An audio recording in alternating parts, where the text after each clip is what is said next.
home again. And then, you want to do it? Well, I told Taylor I would. All right, come on up. Okay, well, I'll do it. Yeah, well, here we are at UUFE. Welcome. Good morning. Good morning. Good morning. Good morning. That's more like it. My name is Dwight Fish, and I'm a member of the Board of Trustees of this congregation. Welcome to you all. The Unitarian Universalist Fellowship of Elkhart is a welcoming community, encouraging religious freedom, nurturing individual, spiritual, and ethical growth, celebrating diversity, and promoting a just and sustainable world. If you would like to learn more about this fellowship, please look at our website at uufe.org and join us after the service for our coffee hour through the art gallery into the gathering space. For the listening enjoyment of all, we ask that at this time, please turn off all your cell phones or silence them. Also, if you need hearing support, please ask for help at the back. Randy or Carl can help you. Thank you very much. I know we've got some announcements, but I wanted to give you one particular announcement that I'm aware of. This Saturday at the public library downtown at 10 o'clock, May 4th, 10 o'clock in the morning, there's going to be a Black Like Me presentation by area Black leaders. Because if you've noticed, we've got a lot of Black officials being elected into very high offices. The mayor of Fort Wayne is now a Black woman, first time in history. And so there's a lot of things changing, and that program is going to be very informational. So thank you for that time.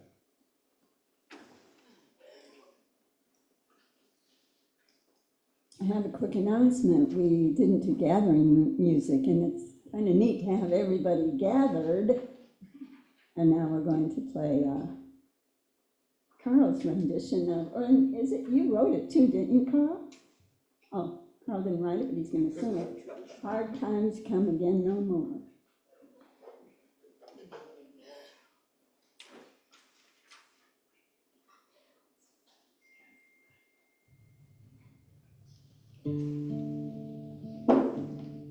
Let us pause in life's pleasures and count its many tears, while we all sup sorrow with the poor.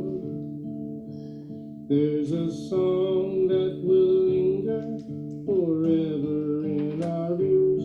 All hard times come again no more. 'Tis the song, the sigh of the weary.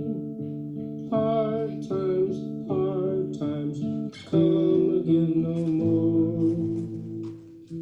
Many days you have lingered around my cabin door. Oh, hard times come again no more. While we seek mirth and beauty and music light and gay, there are frail forms fainting at the door. Though their voices are silent, their pleading looks will say, oh, hard times come again no more. 'Tis the song, the sigh of the weary.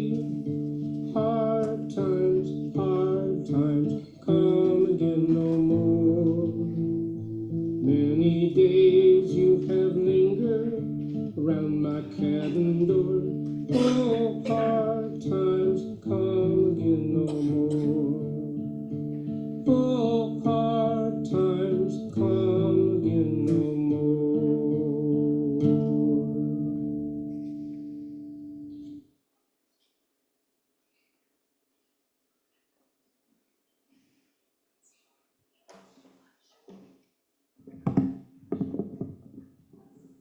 Well, now that's too good. Thank you, Carl. I have some announcements this morning. We have this sign-up sheet that is always on the Ivy Island out in the foyer. And upcoming services are pretty blank as far as people to do chalice lighting, bring flowers, set up for coffee hour, clean up after coffee hour. There are a lot of little activities that keep us going. And so I'm going to pass it around, and there's a pen, so you don't even have to look for a pen if you wanted to sign up for some of the things in the future Sundays. Thank you.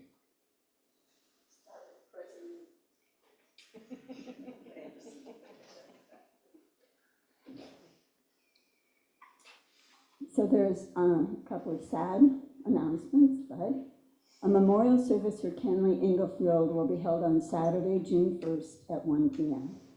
A visitation and refreshments will be held afterward. And Rich Hackle's memorial service was to be held on Wednesday, June 19th. That's what the original sign-up sheet said. But due to family scheduling issues, it is now planned for Sunday, May 26th at 3 in the afternoon. But there are volunteer sign-up sheets for both of those events, and so please sign up to help with the services if you can. Our volunteer tables from the committee fair are still set up in the gathering place. Please take a look at them again and get an idea of how you might want to use your talents and time to benefit our fellowship. If you're interested in being trained in CPR, first aid, please sign the whiteboard in the gathering place under Social Justice Committee. Steve Kripe or Pam Wycliffe can then answer any questions you might have. This would involve a very reasonable cost, less than $25 per person on average, and it could be done at UUFE or on site at the Elkhart General Hospital.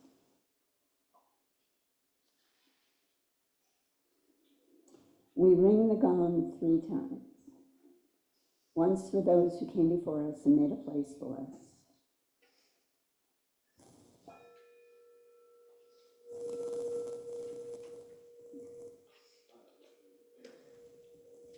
Once for those who are here now.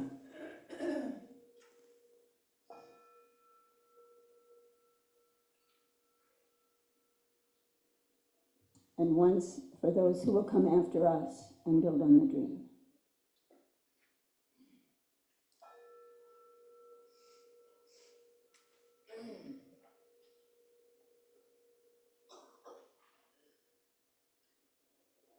The chalice lighting today is adapted from Robert R. Walsh. And I found it in this little book, Lifting Our Voices, Readings in the Living Tradition. And I learned about it through Terry Mark quite a while ago, and it's got some wonderful things to read and use. When the great plates slip and the earth shivers, and the flaw is seen to lie in what you trusted most, look not to more solidity, to weighty slabs of concrete poured, or strength of cantilevered beam to save the fractured order. Trust more the tensile strands of love that bend and stretch to hold you in the web of life that's often torn, but always healing. The shifting plates, the rest of earth, your room, your precious life, they all proceed from love, the ground on which we walk together.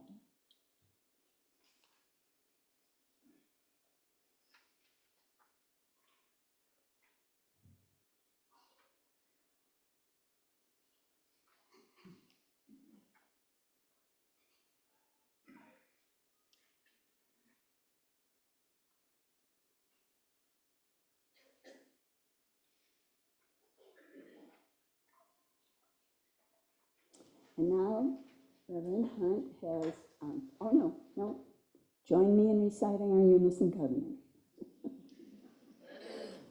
Love is the spirit of this church, and service is its law, to dwell together in peace, to seek the truth in love, and to help one another. This is our covenant. And now we get to enjoy a poem by Shel Silverstein. Reverend Hunt chose it. It's called Where the Sidewalk Ends, and Mary Karen is going to read it for us.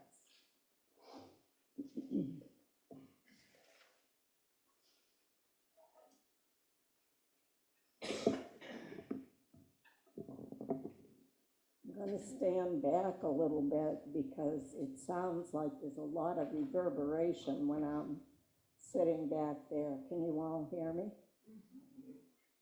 There is a place where the sidewalk ends and before the street begins. And there the grass grows soft and white, and there the sun burns crimson bright. And there the moonbirds rests from his flight to cool in the peppermint wind. Let us leave this place where the smoke blows back and the dark street winds and bends, past the pits where the asphalt flowers grow, and watch where the chalk white arrows grow, to the place where the sidewalk ends. Yes, we'll walk with a walk that is measured and slow, and we'll go where the chalk white arrows go. For the children they mark, and the children they know, the place where the sidewalk ends.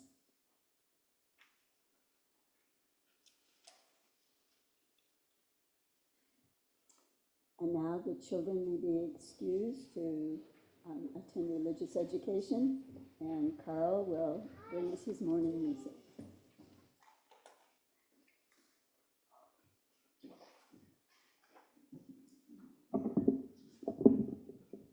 Tree and leaf. When I was about 13 years old, my nephew, who happened to be 2 years older than me, turned me onto a writer that would change my life. J.R.R. Tolkien was the author of The Hobbit and the Lord of the Rings trilogy that launched a genre, modern fantasy, and these works fired my imagination. I not only devoured the books, I reread them over and over, at least 7 times. My nephew and I took on personas based on characters from the trilogy. He was Aragorn, the Lost King, and I was Meriadoc Brandybuck, also known as Mary, one of the hobbits who goes on the dangerous quest to return the One Ring to Mount Doom. It was so much a part of me that when I took a job on a dude ranch in the UP of Michigan when I was 17 years old, I had to pick a different name because the owner's name was Carl. I chose Mary. So I was known at the dude ranch as Mary Brandybuck. These tales also inspired me to write. When I was 14 years old in 1971, I wrote a sequel to The Lord of the Rings, which I entitled Smeagol's Ring. I, of course, divided my tale into 3 parts, and I still have 2 of them. The original, I actually wrote in cursive. Can you imagine? So these little artifacts are older than my children. It's 54 years old.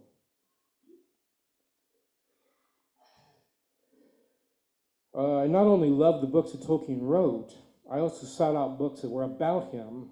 I found out that he was a college professor in England and a good friend of another one of my favorite writers, C.S. Lewis, who wrote the Narnia books and the science fiction Perelandra trilogy. They were both students of languages and literature and loved a good story. On Fairy Stories is an essay by J.R.R. Tolkien, which discusses the fairy story as a literary form. Now I'm going to do a lot of quoting from Wikipedia. It was written as a lecture entitled Fairy Stories for the Andrew Lang Lecture at the University of St. Andrews, Scotland, on March 8, 1939. Tolkien emphasizes that through the use of fantasy, which he equates with imagination, the author can bring the reader to experience a world that is consistent and rational under rules other than those of the normal world. He calls this a rare achievement of art and notes that it was important to him as a reader. It was in fairy stories that I first divined the potency of words and the wonder of things such as stone and wood and iron, tree and grass, house and fire, bread and wine. Tolkien suggests that Fairy stories allow the reader to review his own world from the perspective of a different world.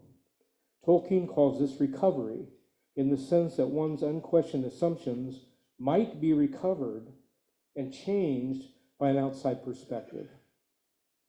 Second, he defends fairy stories as offering escapist pleasure to the reader, justifying this by using the analogy of the prisoner, who does not have to always think about cells and wardens. And third, Tolkien suggests that fairy stories can provide moral or emotional consolation through their happy ending, which he terms a eucatastrophe.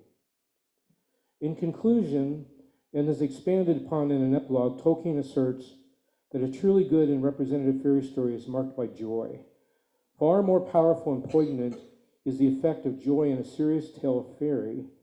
In such stories, when the sudden turn comes, we get a piercing glimpse of joy and heart's desire that for a moment passes outside the frame, rends indeed the very web of story, and lets a gleam come through. Tolkien sees Christianity as partaking in and fulfilling the overarching mythological nature of the cosmos. He was a devout Catholic. Now, back to my words. The essay was published in a small book called Tree and Leaf in 1964, which I, of course, bought and read.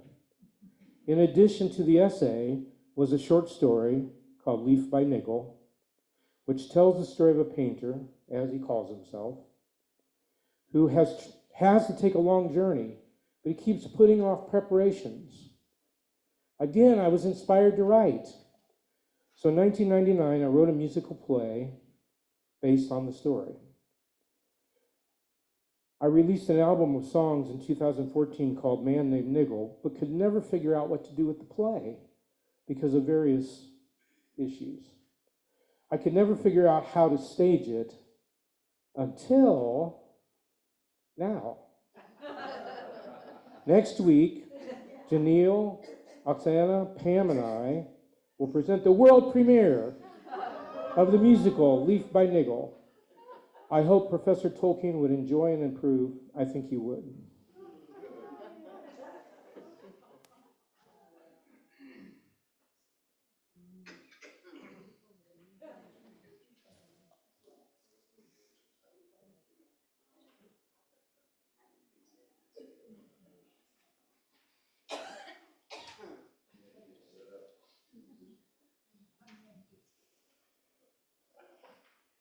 .344, we sang this a year ago on April 9th. So Lizzie's gonna, I think, play it all the way through for us. It goes, huh? Okay, okay. Well, we'll work our way through this. But stand if you're willing and able, 344, it's 4 verses and it goes into the second page.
I'm just gonna have a little aside.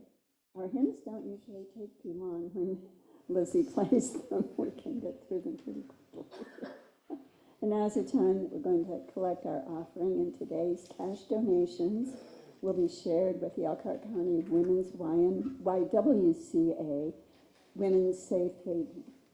May we generously give as we gratefully receive.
I saw Janelle here. Oh, there she is. Yeah, okay. Okay.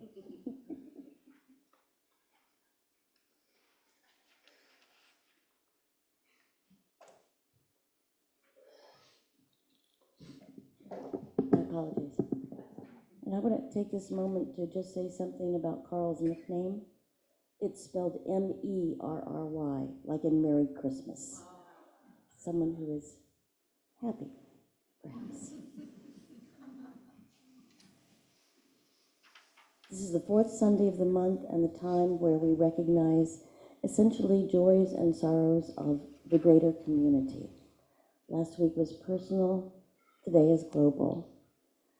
Recognizing events of greatness or sorrow from beyond this congregation, across the county or across the world. Something that you have become aware of to help us keep awareness of the needs in our greater community. Please speak something which you've known or heard from your seat, and I will repeat it into the mic.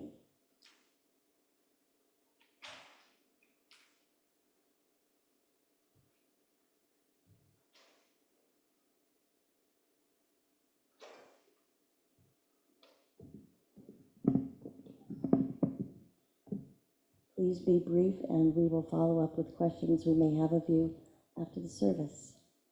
Pam. To all the students that are trying to make their voices heard for the atrocities that are happening in Gaza.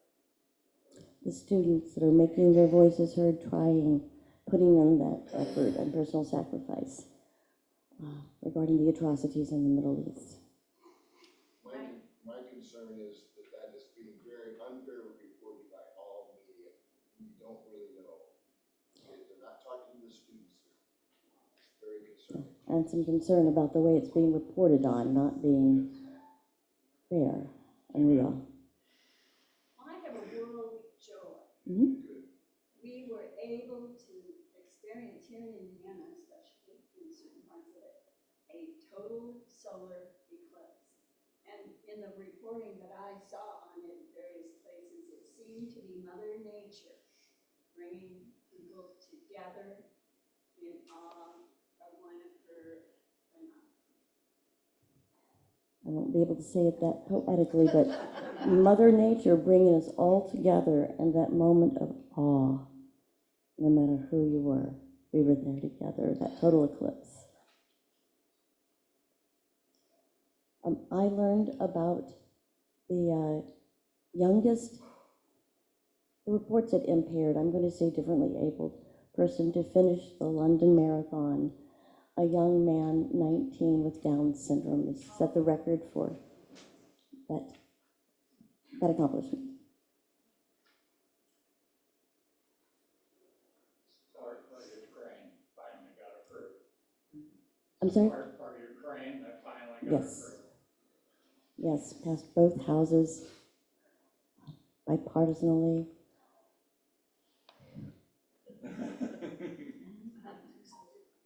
Also, I understand that the Voyager is now being heard again. It was fixed from, billions of miles away and is now sending back signals from outer space.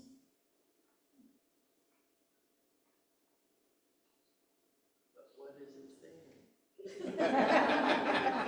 We don't know it's in Martian.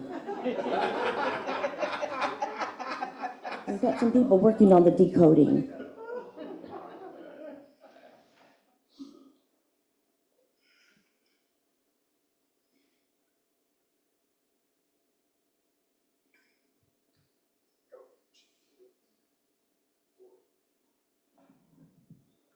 I could have just grabbed it from the pulpit.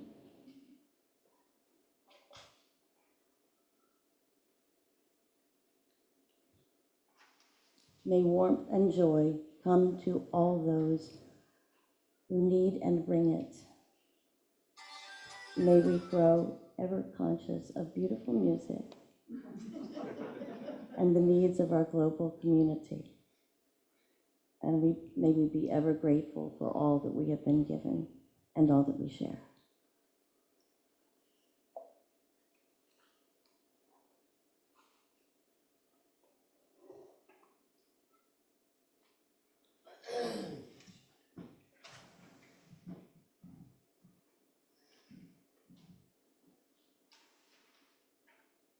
I haven't heard what Carolyn's going to say, but I think this hymn is appropriate, but it's a new one to us. So Lizzie's going to play it all the way through. Please stand and sing 288, all our artworks.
Reverend Carolyn Hunt is a longtime friend of the UUFE and one of our favorite guest speakers. She is a licensed pastor in the Indiana-Michigan Conference of the Mennonite Church and has served with the Prairie Street Mennonite Church. She lives in Elkhart with her husband, Anthony, who is the station manager at WVPE, our local NPR station.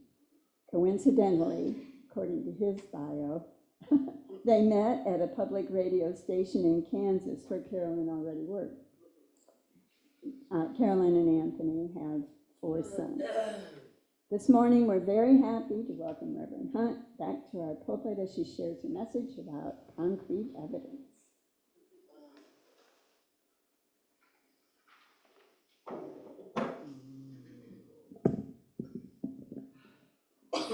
We've had a good microphone day so far, haven't we, here today?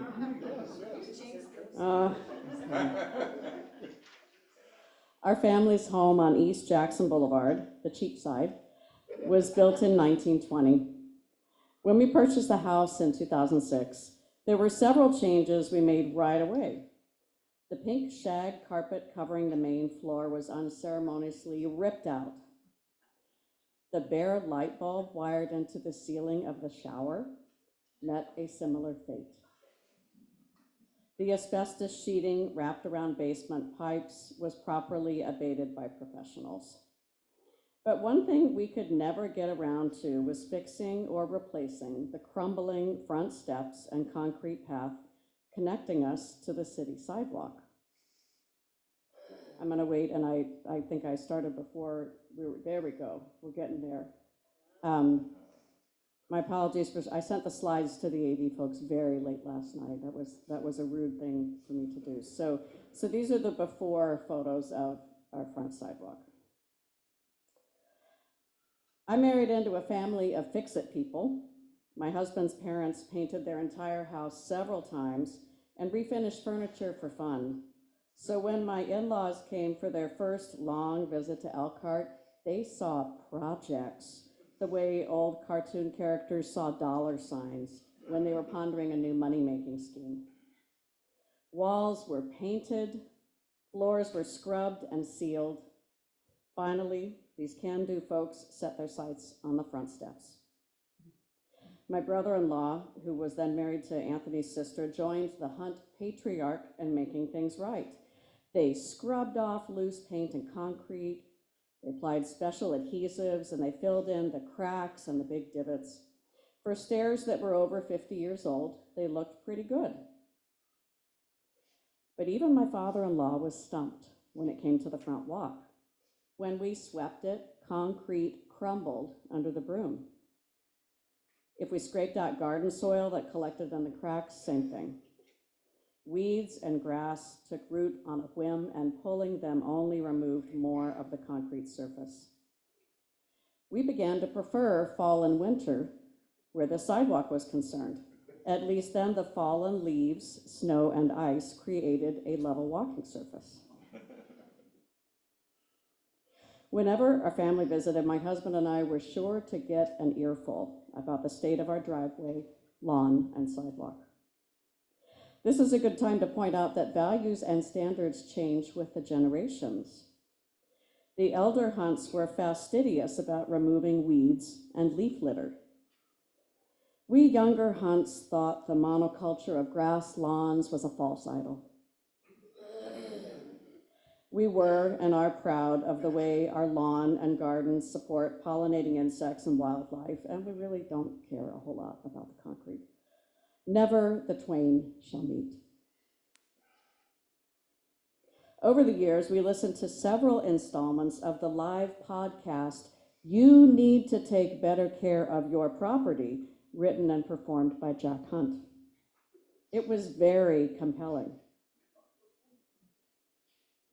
When a person you love and respect indicates that your actions are at least partly to blame for your problems, well, what do? You tend to believe it, especially when the concrete patches peel off and your family's feet have worn away the shortest path between the front porch and the sidewalk. When our children got older, I returned to earning money outside the home, and little by little, our family has tackled necessary repairs and upgrades. During COVID, we considered spending pandemic stimulus money on these front steps, but we could not find a contractor who returned calls. Our front entry was precariously close to attracting the notice of the code compliance inspector last fall, when Anthony met a contractor in Rotary who did concrete We asked for an estimate, and the guy told us the funniest thing. Whoever poured these used the wrong kind of concrete. They used interior, not exterior. That concrete was never intended to withstand the elements. Huh. This thing about our house that made it look shabby and made us feel shabby was completely unrelated to how well we cared for our home. It had to do with the characteristics of building supplies chosen decades before. This concrete evidence reminded me of a building debacle averted at Ball State in the early aughts when we lived in Muncie. Near Anthony's office, the Schaefer bell tower was being built. The noise of the pile driver was eventually replaced by much quieter bricklaying. We could see the tower growing day by day as we walked or drove by. When construction was nearly finished, it stopped and then reversed. The university issued a press release. Someone had discovered a mistake. The materials used in the lower part of the tower, which you can't see here, those materials were not of the grade specified in the original plans. A crucial component was not strong enough to support the weight of the tower's upper stories and the bell carillon. The safest course of action was to dismantle the tower and start over. Slowly and carefully, this was accomplished.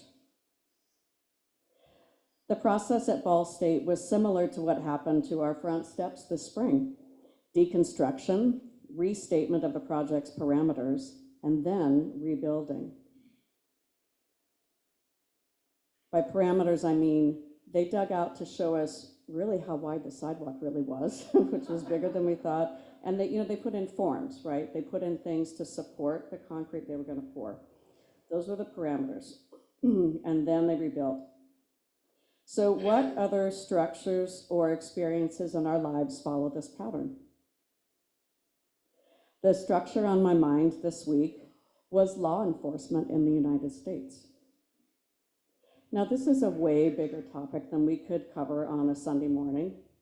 I'm going to send some links to my references later today, so there's the option for them to be included in a UUFE email. And what I have to say next is just the bare bones. Policing in the US seems to have developed from two main sources of structures. First, from British policing, because colonialism, which had to adapt from an informal local endeavor to a more organized system when the Industrial Revolution led to the development of large urban areas. Influenced by Scottish Enlightenment thinkers and business principles, Patrick Colquhoun promoted reform of hodgepodge law enforcement. His book, A Treatise on the Police of the Metropolis, published in 1796, was influential in the creation of the first modern preventive police forces in the UK in the 1820s. Boston and New York City in the United States started theirs a decade later. So that was a time when metropolis was like a newly invented word, just for a little perspective. The second ancestor of modern American policing was the slave patrols that operated in some of the 13 original colonies beginning in the early 1700s. Attempting to escape enslavement was considered a crime. These patrols were primarily in the southern parts of what is now the United States, but some northern states also had laws on the books that criminalized enslaved persons seeking freedom. Connecticut and New York had laws like this. Khalil Gibran Muhammad, who was a professor of history, race, and public policy at Harvard's Kennedy School of Government, states that keeping track of the most valuable asset in the United States, the enslaved Africans, animated much of what we recognize today as law enforcement. Furthermore, in states that enacted slave codes or black codes to regulate the behavior of people of color after the Civil War, the legal acts creating these codes basically enabled or deputized all white people to surveil and punish all Black people. Now, I want to be really clear with you that this is not a straight line connect the dots situation. It's way more complicated.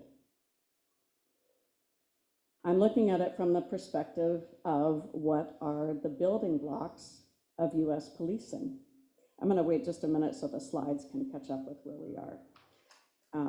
But just to let you know, I'm not trying to oversimplify. I'm very aware that it's a complex issue. There we go, building blocks. So I'm looking at this from the perspective of what are the building blocks of US policing. Not all law enforcement agencies develop directly from slave patrols. That's a fact. Neither can all aspects of law enforcement be traced back to the lofty ideals of the Scottish Enlightenment. What these two strands of thinking have in common is that the aim of the laws and the officers was preserving the property and prosperity of the moneyed class. Who got to define what unrest or crime was anyway? Usually it was people that already held power in a community. It was behavior that they found objectionable for some reason. Now, in the US, in some areas, law enforcement cracked down on labor movements because their organizing or public meetings were deemed unrest. Immigrants were perceived as a threat and over-policed in some cities. That should sound familiar. In other parts of the US, people of color were targeted by anti-vagrancy laws, then incarcerated and leased out as forced laborers to make a profit for business owners or for the state. Today, experiencing a mental health crisis in public is effectively criminalized in some places with tragic results.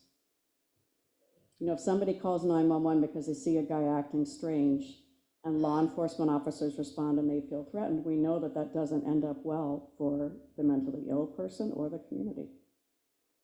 A common slogan for law enforcement agencies is protect and serve. But looking at the history of policing in the US, it's pretty clear that this has not been true for all of our country's residents ever. There have been many reform movements and reimaginings of law enforcement in the past century and a half. In the early 1900s, the police chief of Berkeley, California, advanced the idea that police work includes elements of psychology, management, social work, and sociology. And those were new building blocks at the time. He had the idea that law enforcement wasn't just preserving property, but it also had to do with keeping the peace, preventing crime, like understanding the reasons for crime, and promoting safety for all. Every generation and societal trend in American life, labor, and crime has left its stamp on policing. No wonder there are so many conflicting principles at play. What's expected of officers is almost as much as is expected of educators. I'm going to say that again. What's expected of officers is almost as much as is expected of the teachers in our schools. If, as a whole, our society can decide what is the purpose or goal of policing, then we can analyze its historical building blocks and assumptions, i.e. its concrete. Were these components ever going to lead to peace and justice for all? But maybe that wasn't their original goal. So, but if that's our goal now, then rather than throwing up our hands in dismay or internalizing the shame we feel for this aspect of American life, maybe it's time to start carefully removing some of the building blocks all the way down to the foundations if need be. Deconstruction, restatement of parameters, and new construction with materials that will stand the test of time. I'm going to take a big deep breath here, and I invite you to do the same, because this is a lot.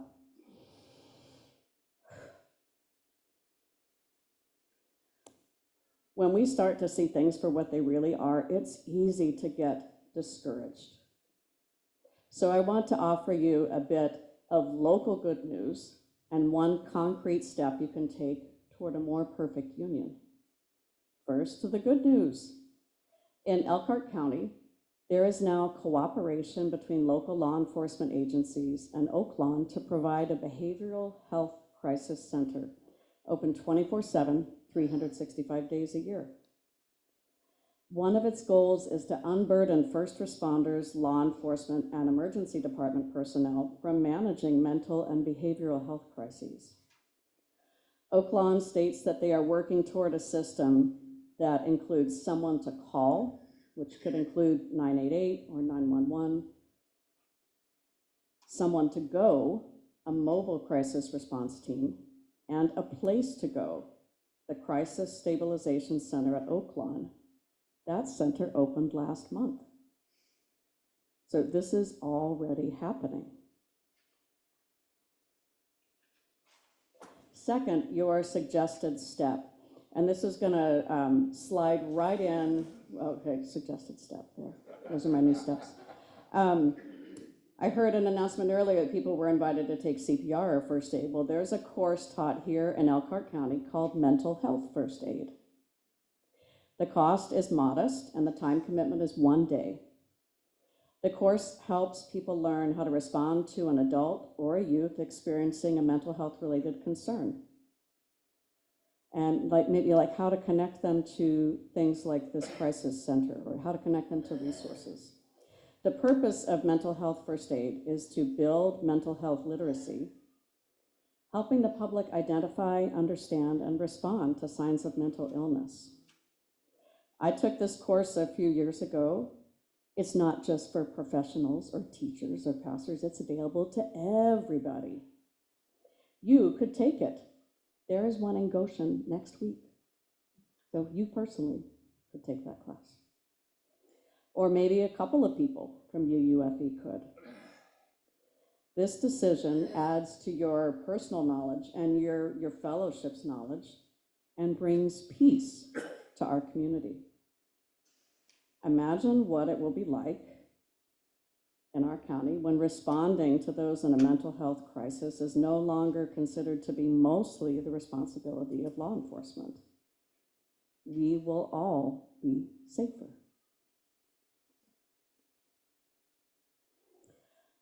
It may be only one little building block or a few grains of cement, sand, or gravel, but this course is something. Your decision to learn more about that or take action is something. We are not powerless to affect change in our society. I have concrete evidence.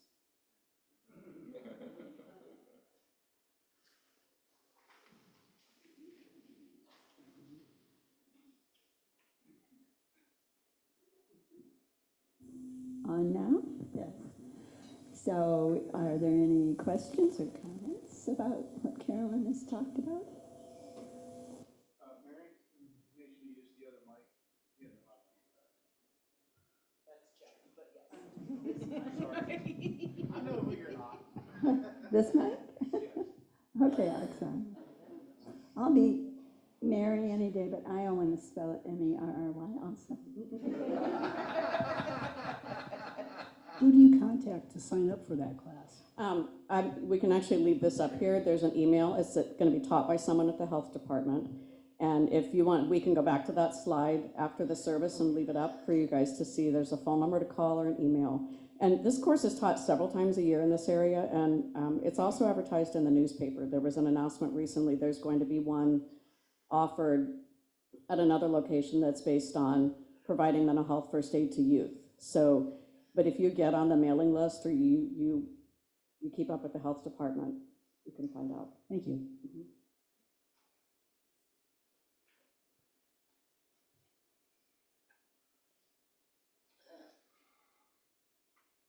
Thank you for an excellent gathering of all of the strings to create the ball and get it rolling. It's always been my thinking and your analogy of educators and first responders expecting to have to do it all, that a lot of the problems that arise in public education and with first responders is at the very top with administrators.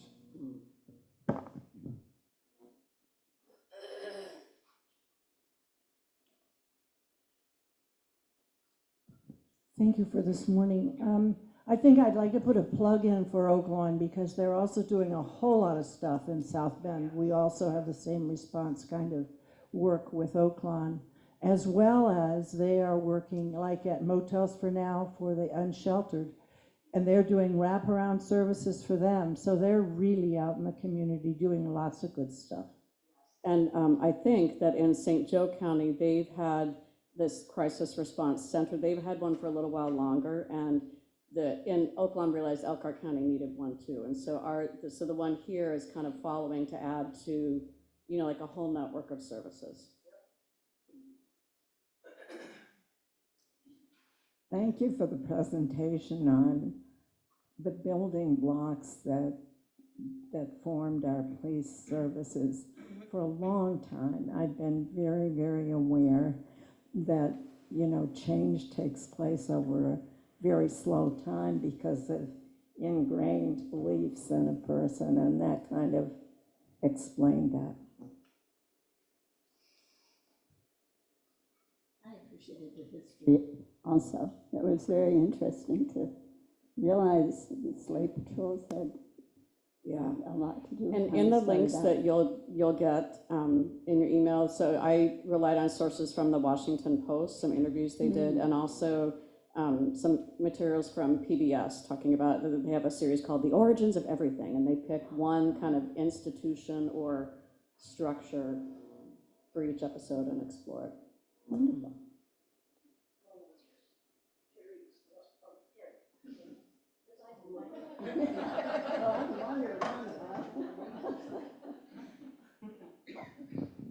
Hi, Carolyn. I just want to say I can't love your message more than I have. It's very enlightening. And it just reminded me, one of the many things it reminded me of is that how the things that underpin our society, our structures, our understanding of law enforcement, how our criminal justice system, how our very government works are baked in from at a time when rich white people were the ones making the rules, and women were not, people of color were not even considered people in most parts of the country, and persons of color weren't allowed, like Asians were not even allowed the rights to citizenship or even representation. So there's a lot to take in. So, but thank you for this message.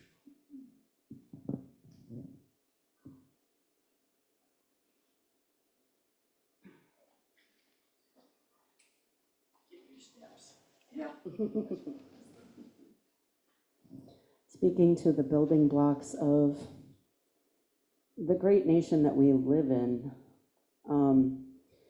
I know that there's been a lot of discussion in recent years about the dismantling of our history, and whether it be public buildings or statues or what have you. And I think what we need to not focus on is the dismantling and the tearing down of our history so much as focusing on the newness of what we've learned, the inclusion of what it means, all people, and making sure that our country represents that ideal, as opposed to, as Terry said, the limited scope of the people in power. And so the dismantling of things, in my opinion, you've got to tear stuff down in order to rebuild it better for everybody. We'll let you have the last word. Yeah. No, really, Carolyn will have the last word. I think in analogies, and so I was thinking about the building blocks of relationships and how too often relationships are built out of too little awareness, and they're put together with assumptions, dishonesty, selfishness, closed-mindedness, projection, fear and caution and judgment. And often we're not even aware that we're doing that, or that they're seeping in. When we look closer, the better building blocks, just like the right kind of concrete, a relationship built to withstand what happens in relationships: honesty, respect, patience, curiosity, sharing, openness, and forgiveness. And that's what we try to do here. What is it, Terry? We forgive each other in love. We forgive each other and ourselves and begin again in love.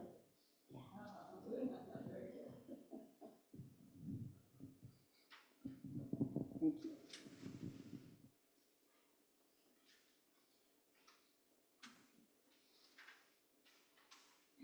Receive the benediction. Go forth into the world in peace. Be of good courage. Hold fast that which is good. Render to no one evil for evil. Strengthen the faint-hearted. Support the weak. Help the afflicted. Honor everyone. Love and serve each other, rejoicing in the power of the creating Spirit. May the peaceable kingdom be born among you. Amen.